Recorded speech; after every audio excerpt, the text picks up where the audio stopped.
Hi, I'm Mike and I've got a recipe for you today. Well, if you can really call it a recipe. It's actually breadcrumbs. Now that might seem a bit strange, I mean you probably buy them in a tin or whatever, but to make them you just have to do a certain few steps and you need to use an oven to make sure you've properly dried them out, otherwise they go mouldy in the tin. So here's how you make it. So now for ingredients, well it's bread, that's all it is. Now here I've got some sort of odds and ends of a loaf. The staler the better actually. If you want really pure white breadcrumbs, then you want to go for a white loaf and cut off the crust. But today I'm not really fussed about that, so I'm just going to use this. And you just want to stack the pieces up and cut them probably in quarters, very roughly, just to make them slightly smaller. And then you put them in the food processor.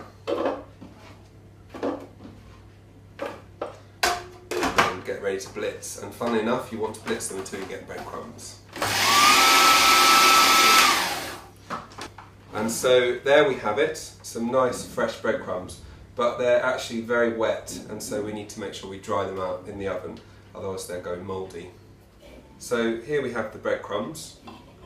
Now I'm going to carefully take the blade out and just empty it out onto a baking tray. Now you need to make sure it's quite finely layered, because if it's too thick it will actually ooze a lot of moisture and it will take a long time to dry out. So if necessary, with this sort of quantity you actually want to have several baking trays and do it sort of gradually. Now there are bits in here that are quite chunky, but it depends how fine you want your breadcrumbs. Obviously if you want them fine, you just do them for longer in the food processor. And now I'm going to put them into the oven. The oven is 180 degrees Celsius fan oven, or 200 non-fan.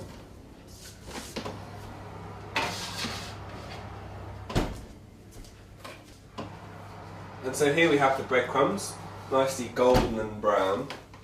And with these, because they're fully dry, you can put them in Tupperware and they'll store for months, quite literally.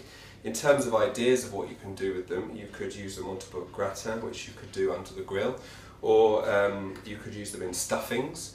If you have really pure white breadcrumbs, which I spoke about earlier, where it's white bread with the crust cut off, that makes a really good bread sauce. But one of my favourite things to do with it is when I make a macaroni cheese, and I put some of this on top and a bit of parmesan grated, and under the grill, and it goes all nice and crispy. You have been watching my recipe for breadcrumbs. My name is Mike and this is my channel.